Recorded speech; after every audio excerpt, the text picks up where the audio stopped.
Una cordial bienvenida y adelante.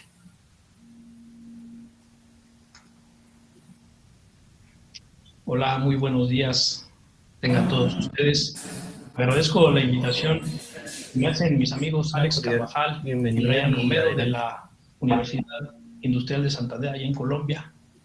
También por ahí hay algunos invitados. Hola, míos. Muy buenos días. Pues me da mucho gusto saludarlos desde acá, desde México, y a la vez, pues, platicar con ustedes respecto de la agroforestería y cómo puede ser esta una herramienta para poder atender los problemas del cambio climático, ¿sí? Entonces, si les parece bien, pues vamos a iniciar. Voy a compartir pantalla. Vale, doctor, muchas gracias.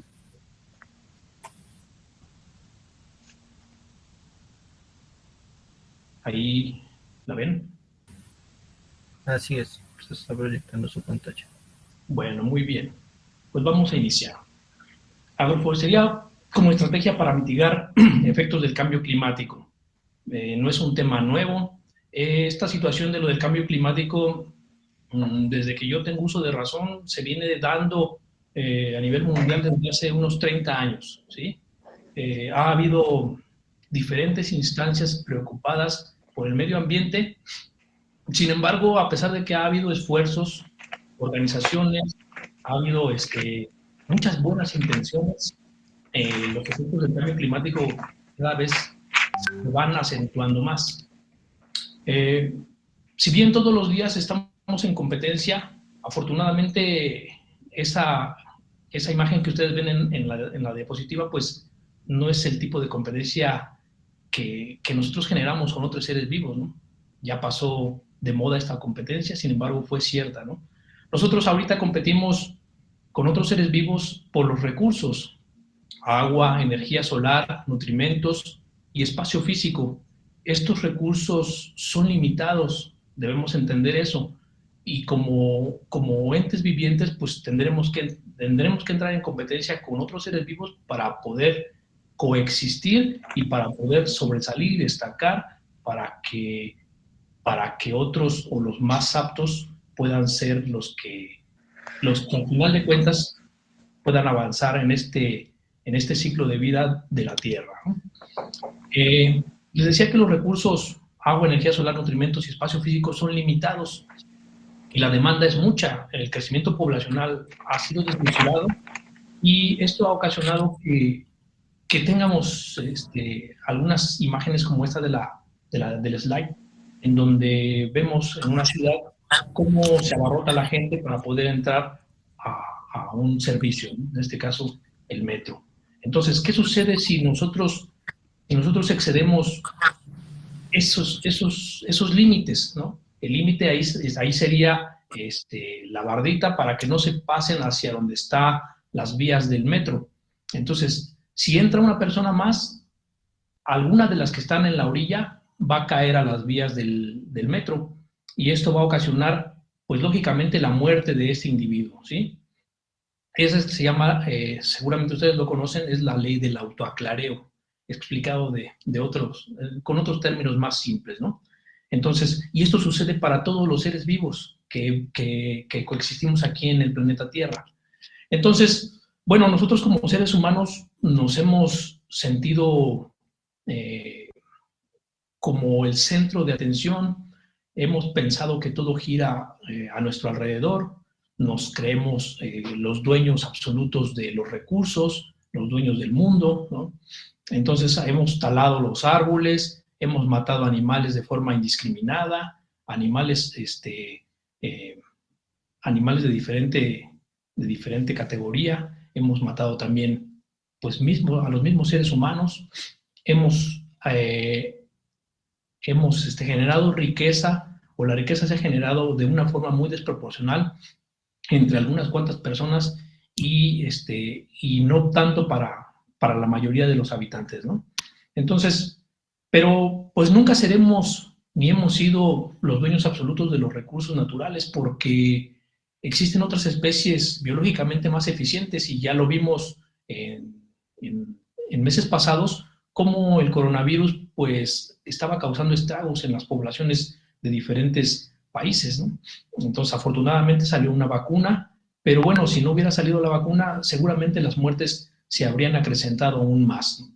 Entonces, es una partícula que todavía no se alcanza a definir si tiene vida o no tiene vida, pero bueno, causó una gran cantidad de estragos, ¿no? Otros organismos biológicamente más eficientes, las bacterias, incluso los insectos, ¿no? Que nos superan en cuanto a número por millones comparado con los seres humanos, o incluso los organismos que viven en el mar, ¿no? Que también son muy numerosos y que están poco estudiados, ¿no? Entonces, bueno, ¿qué pasa con el calentamiento global de la Tierra? Si bien es cierto que desde hace 100 años aproximadamente ha habido un incremento, cuando menos de 1 grado centígrado, en la temperatura media global de la superficie terrestre, porque se tiene así en los registros de los servicios climatológicos o meteorológicos, bueno, es bien sabido que todavía existe un grupo de personas que no alcanzan todavía a aceptar si este calentamiento es debido a las acciones humanas. Y miren, les voy a poner un pequeño ejemplo. Aquí en México existe un grupo de investigadores de alto nivel que forman parte de la Sociedad Científica Mexicana, ¿no? Y este grupo de investigadores en un chat hace 2 años compartieron una publicación y nos dicen que los océanos contienen 37.400 gigatoneladas de carbono, ¿sí? Almacenada en sus diferentes individuos, en los peces, en los arrecifes de coral, etcétera, etcétera, ¿no? La biomasa terrestre, o sea, todo lo que está por encima de la superficie del suelo, contiene de 2.000 a 3.000 gigatoneladas, un poco menos, ¿no? La atmósfera contiene muchísimo, contiene 720.000 gigatoneladas de carbono, ¿sí? Y el ser humano solamente contribuye con 6 gigatoneladas, ¿sí? Entonces, a lo que voy con esto, o lo que dicen, o lo que argumentan estos investigadores, es que las acciones del ser humano, que si bien es cierto, sí contribuyen al calentamiento global, más no necesariamente al cambio climático, están dadas por las diferentes acciones antropogénicas que el hombre realiza. Eso es indudable, ¿no? Pero que la cantidad que genera el ser humano de CO2 es muy baja comparado si se realizara un cambio o un desbalance entre los océanos y la atmósfera. Ahí el cambio sí sería más drástico y, por lógica, el calentamiento y las repercusiones serían mayores, ¿no? Entonces, todo esto sigue estando en disputa. No hay que dudar de que el hombre sí es el responsable de acelerar estos procesos, ¿no? Pero existen muchos factores que todavía no están estudiados, ¿no? Como por ejemplo lo que está sucediendo ahorita en México, la erupción del volcán Popocatépetl, sin duda está contribuyendo de alguna forma al cambio climático. Y aquí observan en esta imagen una perspectiva de cómo fue Europa hace 100 años, en el año 1900, y cómo es ahorita en el 2010. Necesitaría uno observarla con mucho detalle, pero yo lo que le quiero mencionar es que Europa en general cada vez es más verde de lo que era hace 100 años, ¿sí? Otro ejemplo, que seguramente lo pueden descargar en las imágenes satelitales, es lo que sucede con China. China también es un país muy grande y China cada vez es más verde, tiene más superficie forestal o superficies boscosas de las que tenía tiempo atrás, ¿no? Entonces, pues hay algunas cosas más que pudiera uno comentar acerca de si realmente el ser humano es el que está ocasionando este cambio en el clima, ¿no? Recordemos que en sus clases de meteorología o climatología, recordemos que el clima no es estático y nunca ha sido el mismo, ¿sí? Nunca ha sido el mismo el clima, entonces está cambiando constantemente. Ahora hay que ver qué acciones o qué factores son los que están propiciando esos cambios, ¿no? Por ejemplo, tenemos que el 99% de las especies que han existido alguna vez en la historia de la Tierra o de la faz de la Tierra, o sea, hablamos desde hace 4.600 millones de años a la fecha, pues el 99% de las especies están extintas, ¿sí? Y nosotros no seremos la excepción. Bueno, ustedes sabrán que hubo una era del hielo, que hubo una época de los dinosaurios, que hubo una época de no sé qué. Entonces, durante el transcurso de la faz de la Tierra han existido especies y seguirán existiendo diferentes especies, ¿no? Todo esto está documentado en por lo menos 5 extinciones masivas y pues como les digo, posiblemente estemos nosotros en la 6ª extinción masiva, ¿no? Porque a pesar de que somos una gran cantidad de habitantes, pues existen muchos factores que nos están poniendo en contra para poder perpetuar la vida humana sobre la faz de la Tierra. Periódicamente desaparecen especies, por ejemplo, el panda está a punto de desaparecer, ¿no? El oso polar está a punto de desaparecer, el chimpancé, diversos primates, las tortugas, en cuanto a las especies arbóreas, pues los oyameles, los ahuehuetes, que son los que se ven más afectados y perjudicados por este calentamiento global. Y muchas otras especies nada más, pero afortunadamente al 2021 se habían descubierto 70 nuevas especies, ¿no? Entonces quiere decir que esto no va a parar aquí, ¿no? El asunto del cambio climático lo que está originando solamente es una sucesión ecológica. Y eso debemos de entenderlo, y siempre ha sido así, ¿no? Este puede ser el escenario, o incluso peor, ¿no? Actualmente lo estamos viviendo. Zonas erosionadas, ¿no? Con formación de cárcavas por la falta de la cubierta vegetal, contaminación en las grandes ciudades, no estamos haciendo un uso eficiente de la basura que generamos, contaminación de ríos, algo muy preocupante, ¿no? Porque pues estamos viendo que en todos lados falta el agua. Entonces si contaminamos o anteriormente contaminamos esos cuerpos de agua, los ríos, las lagunas, los lagos, los manglares, incluso el mar, pues entonces ¿de dónde vamos a obtener este recurso tan importante para la vida humana, ¿no? Otro más, pues, que se sigue dando son los incendios forestales como parte de las actividades agrícolas en diferentes regiones del planeta Tierra. Y esto va a ocasionar finalmente, pues, pobreza, ¿no? Pobreza en diferentes escalas de nuestro planeta Tierra. Eso por un lado, ¿no? Y por otro lado, ya a nivel más específico, también se siguen dando cambios. Apenas les acabo de mencionar en 2 o 3 diapositivas anteriores que están existiendo nuevas especies, ¿sí? Pero también en los ecosistemas está sucediendo algo muy importante, que es la transición de las especies, ¿no? Hay especies, por ejemplo, les pongo este ejemplo de un tipo de vegetación ribereña, riparia o bosques de galería, como le quieran llamar, en donde se hizo un estudio acerca de las principales especies forestales de este río, que están aledañas a este río acá en México. Encontramos, o se encontraron en la investigación, 6 especies en cuanto a su valor forestal con importancia. De ellas, la que predomina y siempre ha predominado durante varios años, pues es una especie de haya, el Platanus mexicana, ¿no? También los encinos y también el pino pátula, ¿no? Hasta ahí vamos bien. Pero bueno, les puse con rojo 2 especies que hace 100 años o hace 50 años o incluso hace 20 años no las teníamos aquí en la zona. Y una de ellas es el Ligustrum lucidum, una especie originaria de Asia, que le conoce como trueno, y otra especie que se llama naranjillo, Parathecis cerulata, ¿no? Estas 2 especies no se encontraban tiempo atrás, en décadas pasadas, no se encontraban en esta zona. Esta zona estaba dominada por otras especies. ¿Y qué está sucediendo ahora? ¿Por qué las pongo? Porque van avanzando en esta sucesión ecológica y están dominando el ecosistema. O sea, está habiendo un cambio en la composición botánica de las especies de los ecosistemas, ¿sí?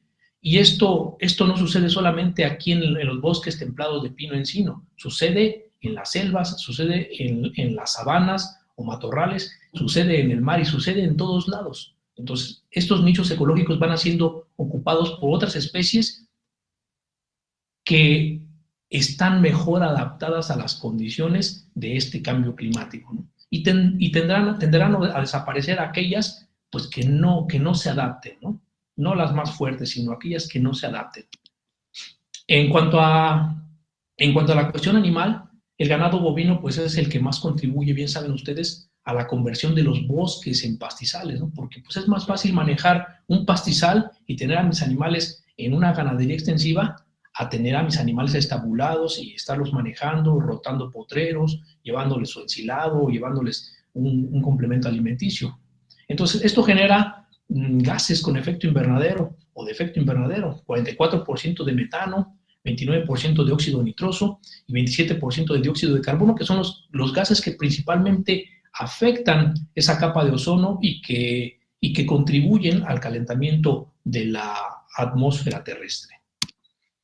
El cambio climático implica dos cuestiones. La primera de ellas es mitigar. Mitigar significa o se refiere a reducir, a capturar, a almacenar ese carbono y esos gases de efecto invernadero que se encuentran en la atmósfera y tenerlos secuestrados, ¿sí? Para que no se libere ese gas perjudicial.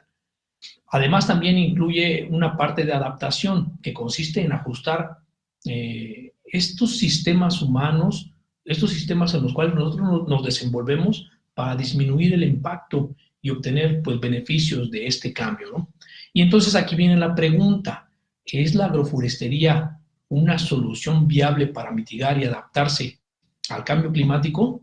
Bueno, la agroforestería, como bien saben ustedes, pues es una disciplina académica que involucra el componente perenne leñoso, o sea, los árboles y los arbustos, los involucra en una misma unidad de superficie a los cultivos o a los animales, con la finalidad de que estos interactúen y puedan proveer al ser humano pues diversos beneficios, productos, subproductos, etcétera, de forma escalonada y permanente a lo largo del año, ¿sí?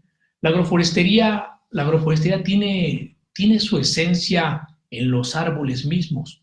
Digamos que el que se dio cuenta de esta realidad fue un ingeniero forestal llamado John Bean, canadiense, por cierto, que observó en los terrenos de cultivo a nivel mundial la importancia de los árboles, o sea, por qué los campesinos siempre dejaban árboles en sus terrenos de cultivo, ya sea alrededor o bien dispersos en la tierra de cultivo.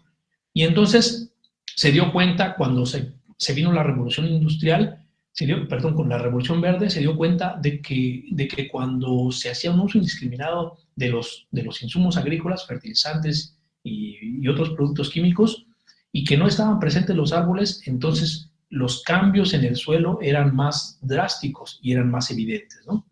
Entonces, la agroforestería, pues, como disciplina académica, no es nueva, ha sido practicada durante milenios por diferentes culturas y civilizaciones, precisamente por esas bondades que tienen los árboles, que aquí las observan ustedes en esta diapositiva, ¿no?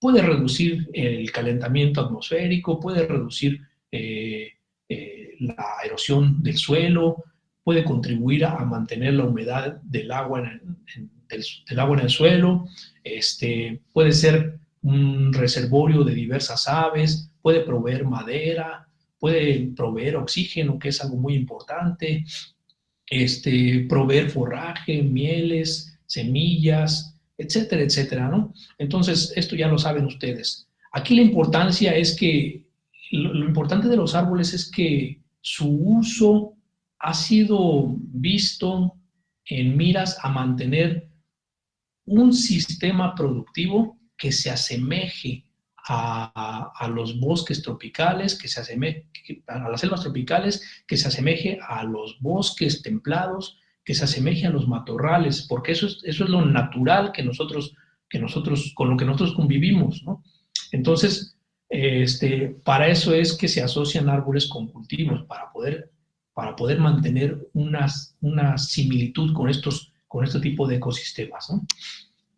Y aquí vienen algunos ejemplos de si los sistemas agroforestales son útiles para poder ayudar a mitigar estas cuestiones de lo del cambio climático, ¿no? Aquí tenemos un ejemplo con 3 sistemas: el sistema forestal templado, el sistema agroforestal y un sistema de monocultivo, ¿no? Entonces, el sistema de monocultivo, ahí encerrado con rojo, es el que más emite carbono a la atmósfera y al suelo también mismo. ¿Por qué? Por el uso de los agroquímicos, ¿sí? 9.28 toneladas por hectárea, ¿sí? Que los sistemas agroforestales, pues, no emiten tanto, aunque sí está alto su contenido, 5.50. ¿Y cuánto pueden de estos 3 sistemas, cuánto pueden capturar en el suelo a diferentes profundidades? Y en un total de 198.90 toneladas por hectárea, el sistema forestal sigue siendo más eficiente en la captura de carbono en el suelo, ¿no? Pero los sistemas agroforestales no están tan alejados de esta cantidad, cuando menos la mitad de ese carbono sí pueden capturar, ¿no? Y un sistema forestal, pues, pudiera ser menos productivo que un sistema agroforestal. Entonces, comparado con los monocultivos, pues el monocultivo sí captura mucho menos carbono, ¿no? Entonces, simplemente es uno de los ejemplos. Aquí hay en esta tabla hay unas recomendaciones para poder obtener una ganadería que ayude a esta adaptación y esta mitigación del cambio climático, y nos presenta en esta tabla diferentes sistemas, ¿no? Aquí el que está encerrado con verde son los sistemas silvopastoriles, y vean cómo pueden ser una buena alternativa para mantener la cubierta vegetal, para capturar carbono, para reducir la degradación de los ecosistemas, para reducir el uso de las energías fósiles, para reducir los gases con efecto invernadero, etcétera, etcétera, ¿no?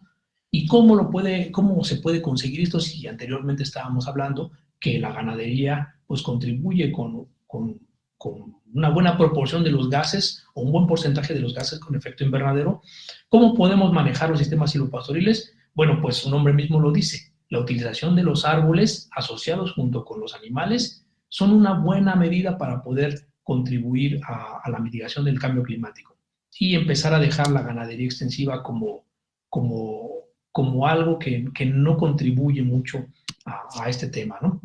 En esta imagen podemos observar que existen diferentes especies para poder trabajarlas en la ganadería, ¿no? Ahí, en cuanto a los usos, tenemos de la mitad hacia arriba, en la barrita del lado izquierdo, tenemos las que están con rojo, que tienen menos usos, y las que están con tonalidad verde, en la barrita verde, son las que tienen más usos. Y muchas de estas especies ustedes las conocen, y la mayoría de ellas son de zonas tropicales, ¿no? La guásima, la gliricidia, el pitch o enterolobio, o no me acuerdo cómo le llaman también, los guajes, el mango, la parmentiera, la guayaba, el nance o nanche, el guamúchil, etcétera, etcétera, ¿no? A lo que voy con esto es que podemos tener un gran abanico de especies con las cuales podemos trabajar en los potreros para mitigar estos efectos del cambio climático, ¿sí? ¿Y cómo lo realizan? Bueno, pues asociando diferentes especies.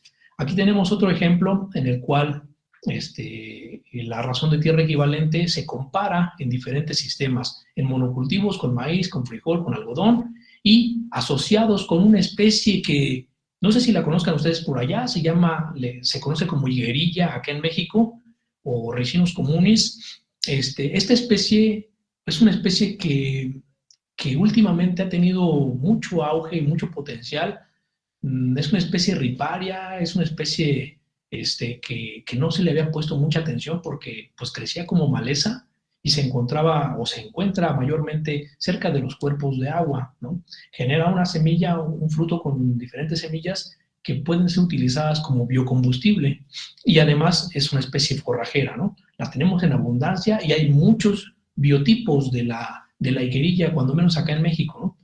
Entonces, es una de las alternativas que tenemos, y siguen surgiendo nuevas alternativas, así como les decía que siguen surgiendo especies día con día, pues así también siguen surgiendo, o estamos buscando nuevas alternativas para poder mejorar nuestros sistemas de producción y a la vez cuidar el medio ambiente, ¿no? Y aquí tenemos en esta tablita como en el año 1 la razón de tierra equivalente, que no es más que la suma de cada uno de los componentes individuales en cuanto a producción, ¿sí? Vemos cómo la asociación de maíz con higuerilla o con ricinus communis pues nos proporciona un rendimiento más elevado, ¿no?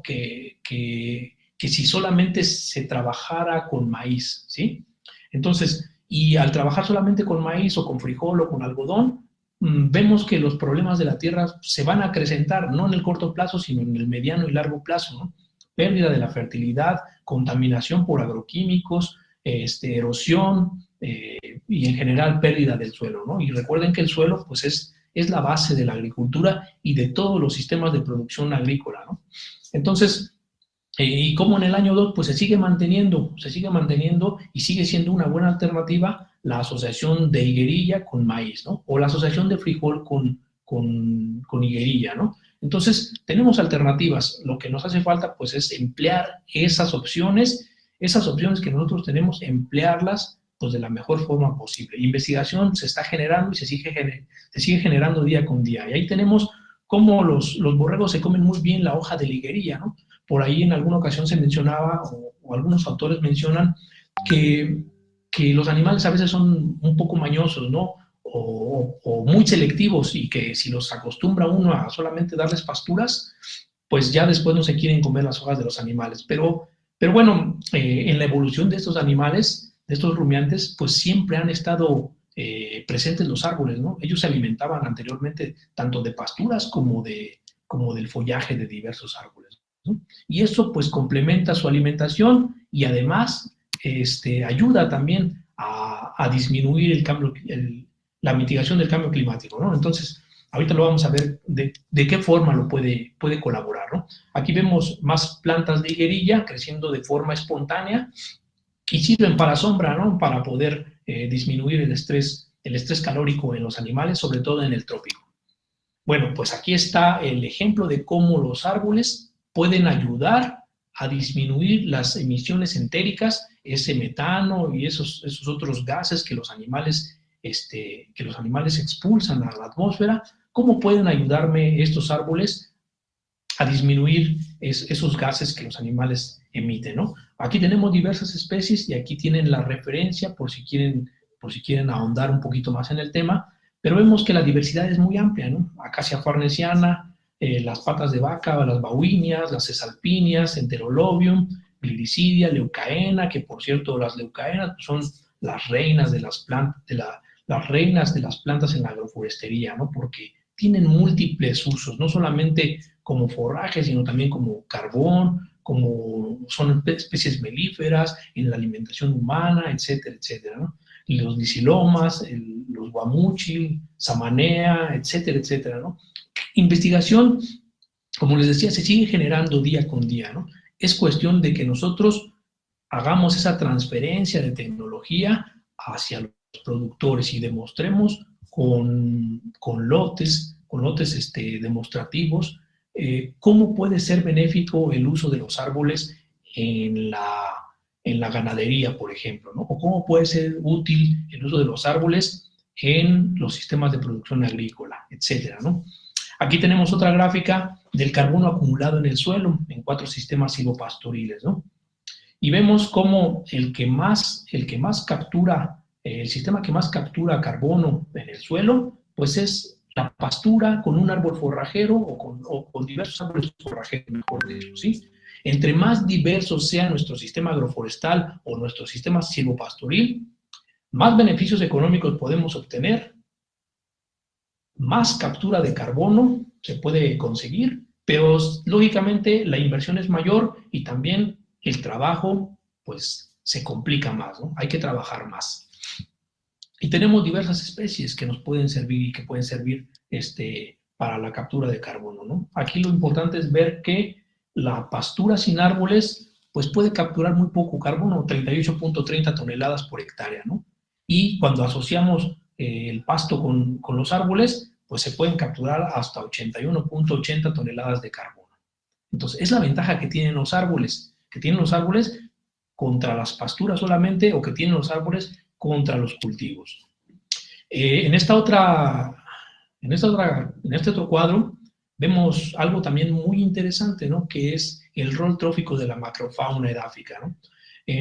Ustedes bien saben que las lombrices de tierra pues son las ingenieras del sistema edáfico, ¿no? O sea, son las que promueven que se realice en el suelo la descomposición de la materia orgánica, las que mineralizan la materia orgánica, las que vuelven disponibles o tornan disponibles esos nutrimentos que se encuentran en el suelo, las que airean, oxigenan el suelo, etcétera, etcétera, ¿no? Pero adicionalmente a ello también tenemos otro tipo de especies, ¿no? Como las especies de la familia Salticidae, ¿no? Que son las arañas saltadoras, que por cierto hacen sus nidos también en el suelo.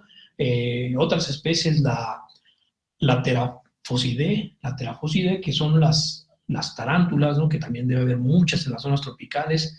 La otra familia que también comprende diversas especies son las Scolopendridae o Scolopendridae, que son los ciempiés, la Blatelidae o Blatelidae, que son las cucarachas, ¿no? Y la importancia de estas especies es fundamental en el sistema edáfico porque aquí lo indica su rol trófico, ¿no? O sea, son ingenieros en la construcción de un sistema edáfico ambiental que me permitirá o que permitirá que las raíces de los árboles se desarrollen de mejor manera, que las raíces de los cultivos puedan absorber esos nutrimentos a los cuales no pudieran llegar por sí mismos, ¿no?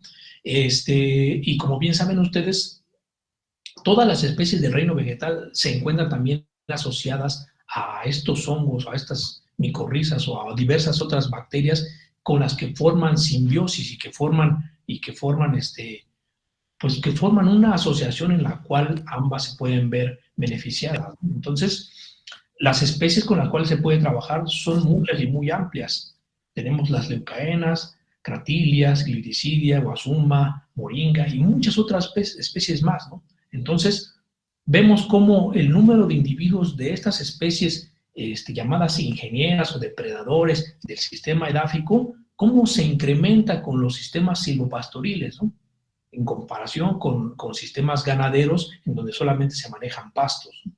Se incrementa demasiado. Entonces, en la medida, como les decía, en la medida que mi sistema se enriquezca con diferentes especies, mayor productividad y menor contaminación ambiental y menor daño ambiental yo puedo ocasionar, ¿no?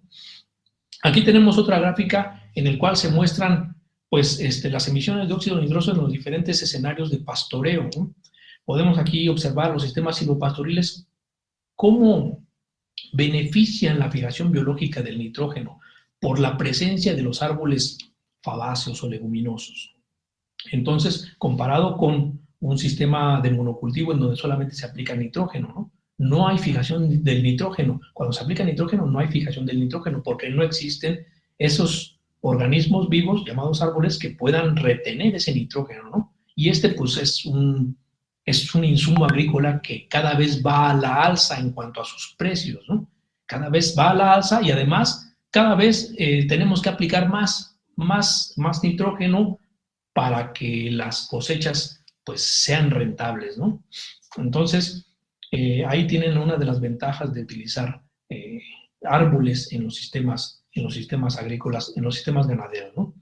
Aquí tenemos diferentes imágenes de cómo pudiera darse esa asociación. No solamente estamos hablando, en cuanto a los árboles, no solamente estamos hablando de aquellas especies forestales que nos ofrecen como producto madera, ¿no? O que nos ofrecen algún otro subproducto como leña o carbón. No, también estamos hablando de especies de porte menor como los frutales, ¿no? Aquí tenemos asociaciones de palma del lado izquierdo hacia el lado derecho, asociaciones de palma con limón. Del lado en medio tenemos asociación de palma con ganado bovino y con una pastura, que pues este es un escenario que se presenta mucho en las zonas tropicales, ¿no? Que además de obtener o de poder obtener beneficios económicos por el concepto de la venta de la carne de los animales, podemos también obtener otro tipo de beneficios, como la copra o los frutos del coco, ¿no? O incluso de algunos otros árboles que por ahí se encuentran dispersos, ¿no? Y también tenemos unas asociaciones más simples, más sencillas de palma de coco con maíz, ¿no? Entonces, en esta otra gráfica podemos observar un sistema agrosilvopastoril en el cual se asocia el cocotero, el guaje o leucaena y un pasto llamado Cuba CT115, ¿no? En pastoreo. Y aquí con verde les encierro la cantidad de captura de carbono, en toneladas por hectárea de carbono capturado por año, ¿no? Que es de 128.62 toneladas, ¿no? Cuando hay una densidad de leucaena de 80.000 plantas por hectárea, ¿no? Las especies arbóreas se pueden manejar a diferentes densidades, siempre y cuando se conozca su hábito de crecimiento, ¿no? Entonces, como les decía, existen muchos estudios y muchas especies con las cuales nosotros podemos jugar en nuestro sistema para poder diversificarlo. En esta otra gráfica podemos observar cómo es el comportamiento de la macrofauna edáfica, ¿no? En un sistema silvopastoril, agrosilvopastoril, con coco y con un pasto Cenchrus purpureus, ¿no? Asociados a leucaena. Entonces, la población, en cuanto a aquí lo que se mide son la cantidad de insectos por metro cúbico de suelo, y lo que observamos es que cuando hay una densidad de 80.000 plantas por hectárea de leucaena, pues la cantidad de insectos que hay en el suelo pues es mayor. Y esto es benéfico porque los insectos también descomponen materia orgánica y porque los insectos juegan un papel importante en la cadena trófica del ambiente edáfico, ¿no?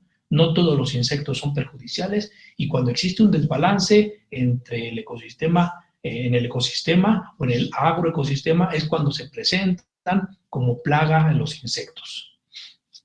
Tenemos aquí en este diagrama pues una representación gráfica de lo que pudiera ser un sistema agroforestal.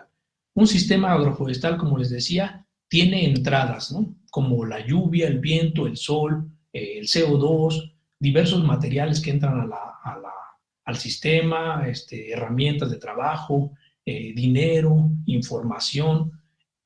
Con estos engranes en amarillo representamos esos procesos que se llevan a cabo dentro del sistema entre los componentes, los animales, en este caso los ovinos, los cítricos que formarían el árbol y la pastura, ¿no?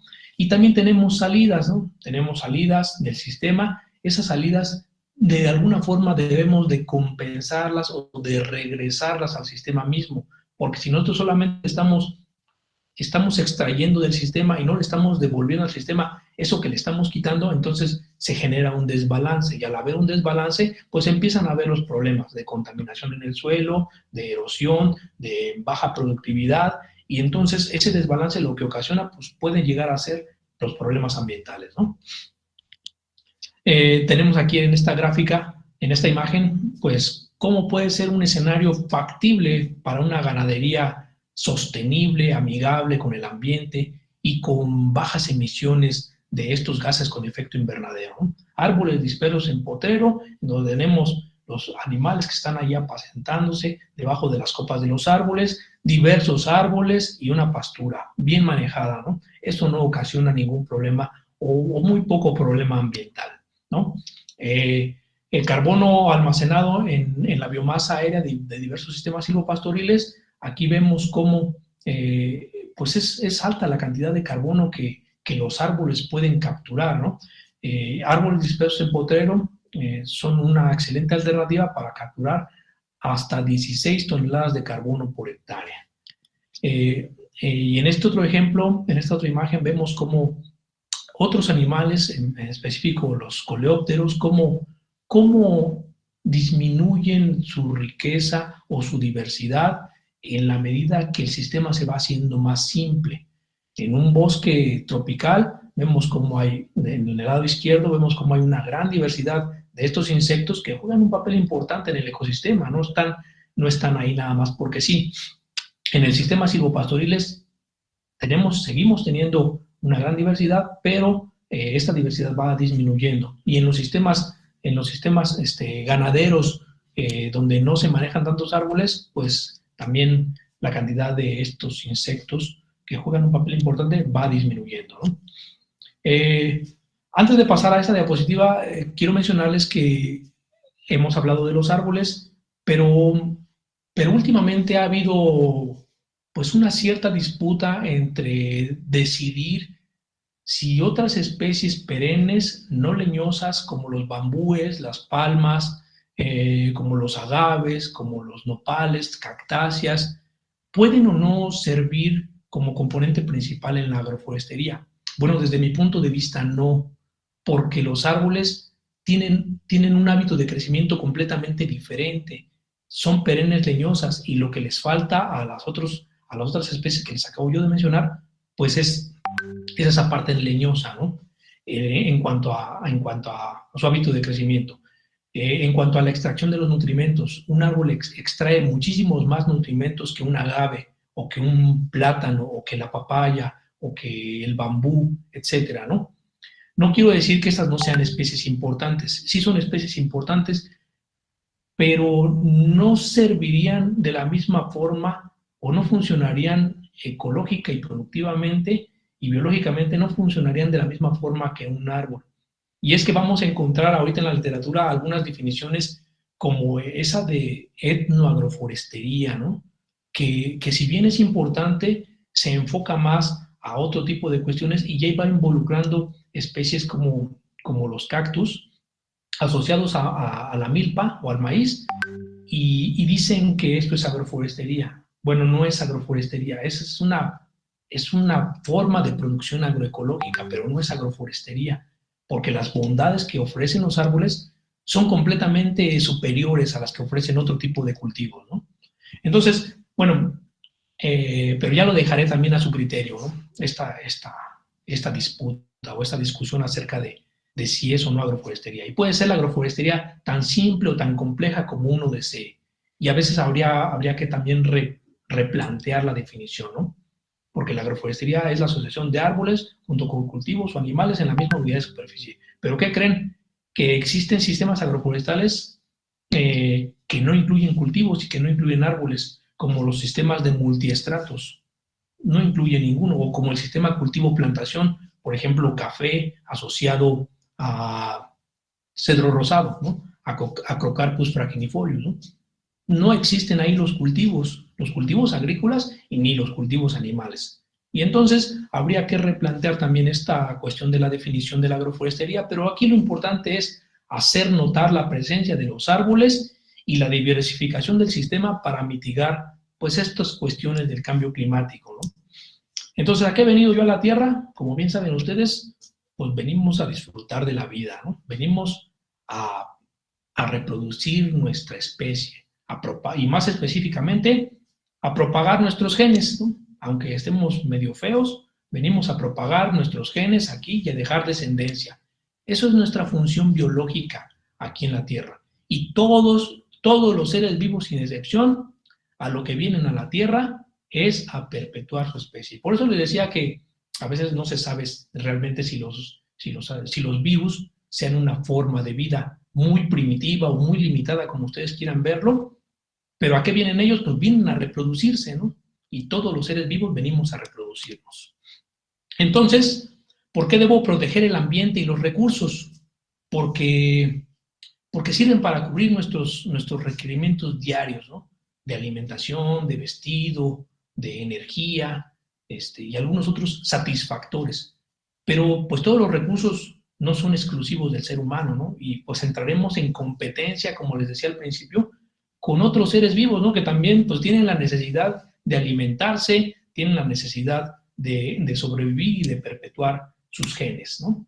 Entonces, lo anterior no solo garantiza una larga vida para los seres vivos, el cuidado del ambiente, pues nos va a garantizar que nuestras futuras generaciones puedan seguir disfrutando, aprovechando y conservando los recursos, suelo, agua, biodiversidad en general y el ambiente, ¿no? Entonces, esto es lo que se conoce como el desarrollo sostenible, ¿no?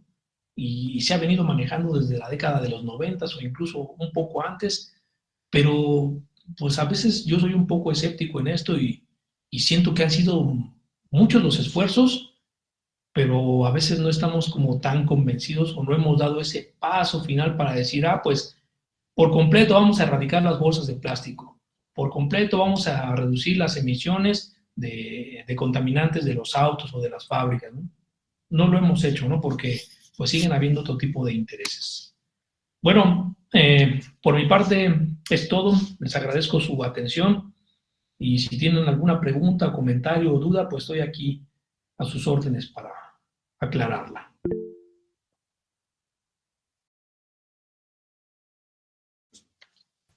Eh, pues muchas gracias, doctor Mao, por la charla muy interesante. Abrir estos espacios de conocimiento y más sobre estos temas que están en auge y que son de importancia para todos, como es el cambio climático y de qué manera la agroforestería pues cumple un papel importante para mitigar y adaptar a dichos efectos. Entonces, pues quienes tengan preguntas pueden consignarlas en el chat o pues levantar la mano. Yo veo que por aquí alguien ya tiene levantada la mano para que le hagan las preguntas correspondientes al doctor.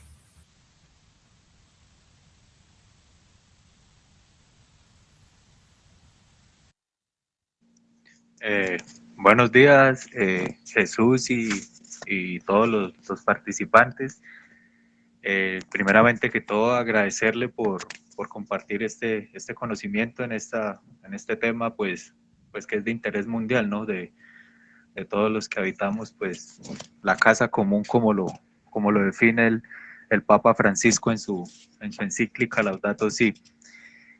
Bueno, yo quedo, pues, con otra perspectiva, de acuerdo a las cifras que da el doctor al inicio sobre el carbono que está en la parte continental y en la parte marítima, y pues las 6 gigatoneladas de CO2 que producimos los seres humanos. Ahí me queda una incógnita, esas 6 gigatoneladas incluyen toda la matriz energética, todos los factores antrópicos que tenemos como seres humanos. Hablo, por ejemplo, sí, en la matriz energética y productiva, que pues es donde más se produce CO2 y metano, ¿sí?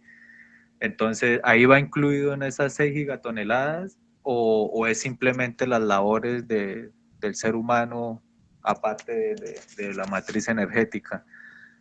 Que hay como con esa duda, porque en ese orden de ideas pues le empieza a cambiar uno la perspectiva en si tenemos la responsabilidad y la capacidad para revertir este fenómeno, o si es que es revertible, ¿no? Porque como lo decía el doctor, pues es natural del proceso de la Tierra, ¿no?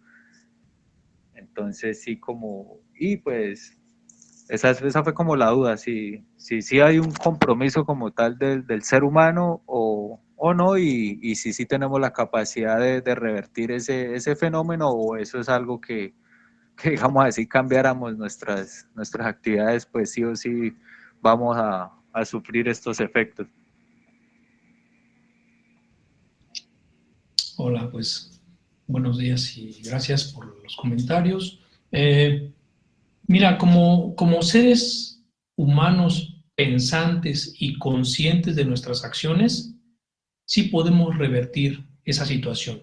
Esas 6 gigatoneladas sí se refieren a todas las actividades energéticas que el ser humano genera en su día con día. Estamos hablando de la industria, estamos hablando de las emisiones que nosotros mismos generamos, las heces, los gases, etcétera, y de todas nuestras acciones productivas, incluyendo el campo, incluyendo la industria, incluyendo las pesquerías, todo está involucrado ahí.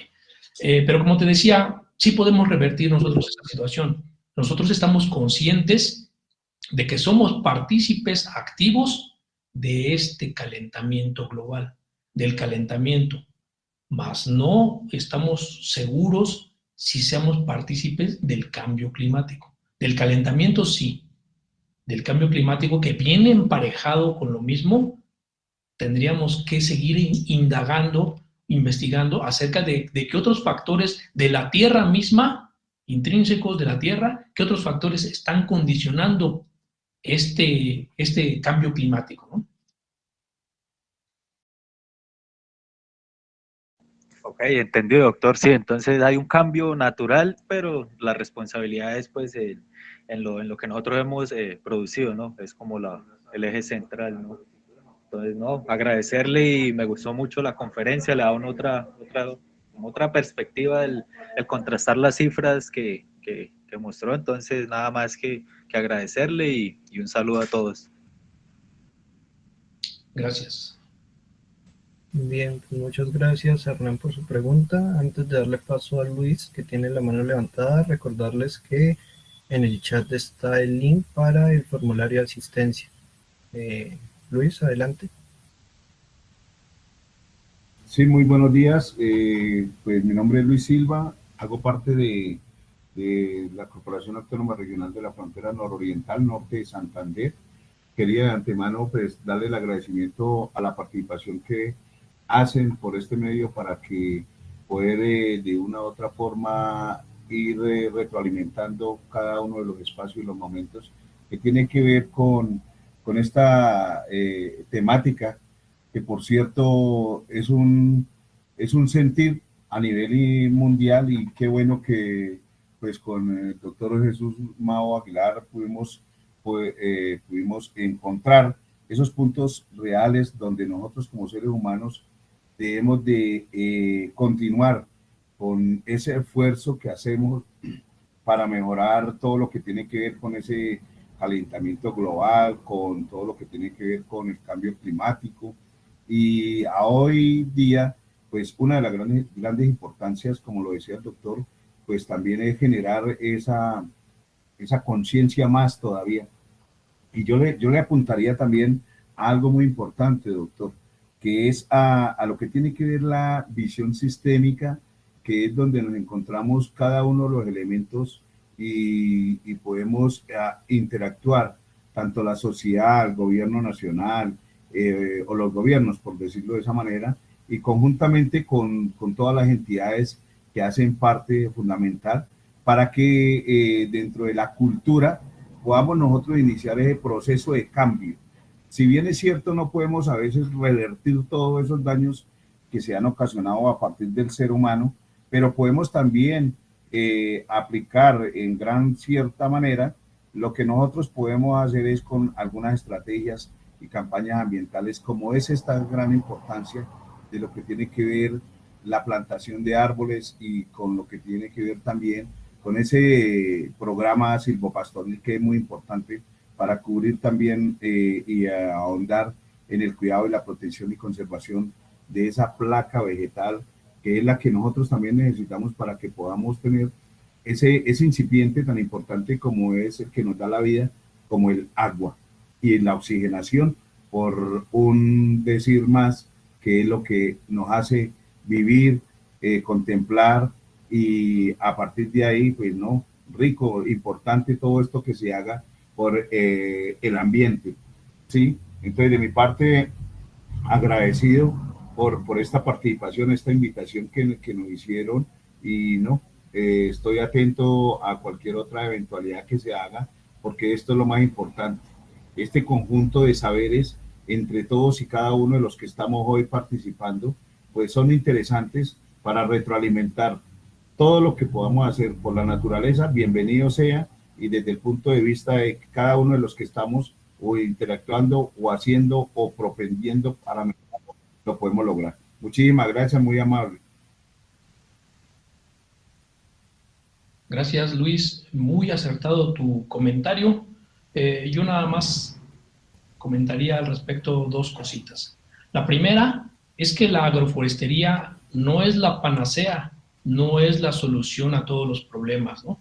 Y mucho menos a los problemas ambientales. Es una herramienta, veámoslo de esta forma, es una herramienta que bien trabajada me puede servir a mí para mitigar y manejar y cuidar mis recursos y controlar esas emisiones que yo genero que me están ocasionando problemas en el ambiente. Pero de la misma forma, una agricultura, un sistema de producción industrial bien manejado, pues también me tiene que ayudar a contribuir a mitigar esas emisiones ambientales, ¿no? Entonces, yo cambiaría un poquito la parte esta última que dijiste que debemos tener una visión sistémica. Yo la cambiaría un poquito por la visión holística, ¿sí? ¿Y qué significa esto de holístico? Holístico significa ver todo lo que integra mi sistema O sea, la parte física, la parte biológica, la parte social, la parte mental, todas esas pequeñas partes que integran a mi sistema humano, verlas como un conjunto, ¿sí? Y que todas funcionan al mismo tiempo y que no funcionan de forma aislada o de forma individual, ¿no? Entonces creo que estamos cayendo mucho en ese sentido de querer producir cada vez más bienes y servicios sin tener en cuenta las cuestiones del medio ambiente y sin tener en cuenta la existencia de otros seres vivos, ¿no? Entonces, esta parte del holismo es muy interesante. Si por ahí pueden consultarla en algún libro o revista, háganlo, ¿no? Pero, pues, muy acertado tu comentario, Luis. Muchas gracias. A usted también, muy amable. Buen día para todos. Muchas gracias, Luis, por su participación. Alex, adelante. Claro que sí. Pues muchas gracias antes que nada, doctor Mao. Es súper interesante la conferencia que nos acaba de presentar. Bueno, yo tengo una duda, pues a la vez algo muy, muy interesante que mencionaba respecto a la leucaena. Y mencionaba pues en sistemas agrosilvopastoriles en asociación con pasturas, cocos y pues la leucaena, ¿no? Densidades de miles de plantas por hectárea. Mi pregunta es, doctor, por ejemplo, hay una donde señala, incluso se resaltó, de una densidad de 80.000 plantas por hectárea, generaba pues la mayor captura de carbono, ¿verdad? Pero mi pregunta es si al haber tal densidad habría pues efectos de competencia y por ende podría, por ejemplo, tener una menor productividad, digamos, en relación o en contraste con una menor densidad, pues, ¿me hago entender, doctor? Sí, aquí lo que me faltó explicarles es que la leucaena son 80.000 plantas por hectárea, pero no están dispersas en el potrero, sino están en un banco forrajero, o sea, en una pequeña sección del potrero. Por eso es la densidad tan alta, ¿no? Porque si lógicamente si la leucaena es un arbusto como de 7 a 12 metros, entonces si yo lo pongo disperso en mi potrero y mal manejado, pues sí me va a generar competencia, ¿no? Pero aquí la leucaena se maneja en banco forrajero o banco de proteína. Ok, doctor, pues muchas gracias, muy amable. Sí. Vale, Alex, gracias. Adelante, Marlon, con su comentario o pregunta. Buenos días para todos. Pues en primer lugar agradecer al doctor Jesús por su excelente presentación. Yo soy Marlon Julián Castañeda Serrano, profesor, soy también profesor de la Escuela de Ciencias Agrarias, Pecuarias y del Medio Ambiente en la Universidad Nacional Abierta de Distancia aquí en Colombia. Desde hace unos años he venido trabajando el tema de los ricinos comunes. Veo con mucha alegría sus datos, las alternativas que ha presentado en esta conferencia. Y a manera de pregunta, profesor, los diseños de sistemas agroforestales que se tienen con esa especie, ¿usted nos puede ampliar un poco más ese tema del Ricinus communis, ya que es una especie que aquí en Colombia, en el trópico alto, se presenta como una maleza? Entonces, yo creería que es una especie de un valor importante para ser recomendada en los diseños agroforestales que se presentan aquí, por ejemplo, en la provincia García Rovira, donde es una región que se caracteriza por la producción ovinocaprina. Entonces, podría ser una solución, una alternativa de adaptación al cambio climático usando esta especie. Hola, Marlon, con mucho gusto. Esta especie, Ricinus communis, acá en nuestro país, o al menos acá en México, es una especie que se considera también maleza. Hay muy pocos estudios a la fecha, muy pocos trabajos referente a su forma de producción y a sus usos. Lo que sí te puedo decir es que es una especie cosmopolita, porque la podemos encontrar en las zonas semiáridas de nuestro país, en las zonas templadas, cerca de los cuerpos de agua, y tiene un comportamiento muy agresivo, ¿no?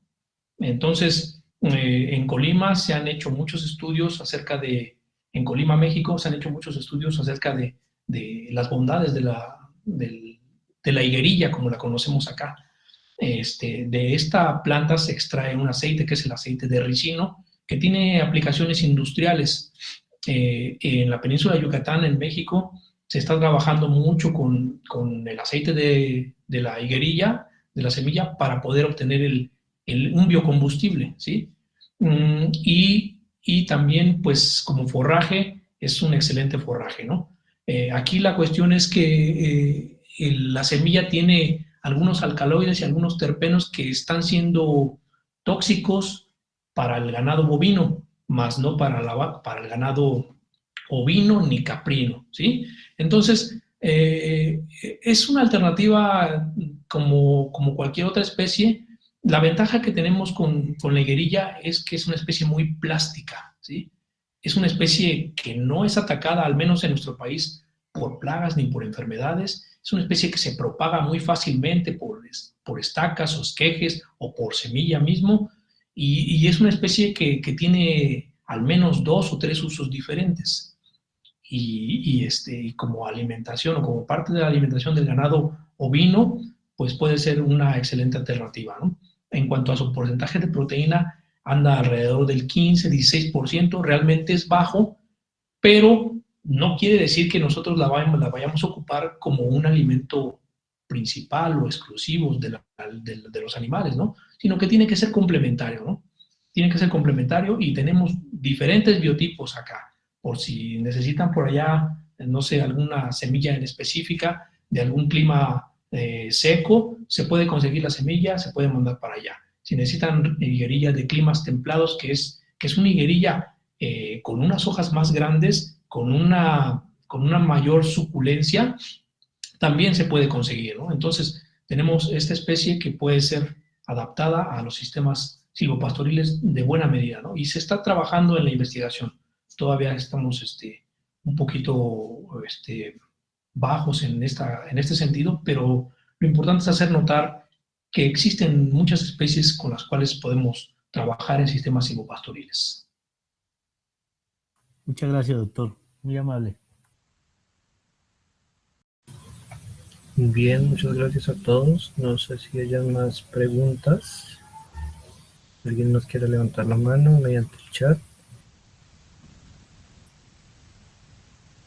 Si no, quedaría más que agradecerle al doctor, pues, por aceptar la invitación, darnos esta charla, y qué interesante que se abran estos espacios de interacción y de conocimiento.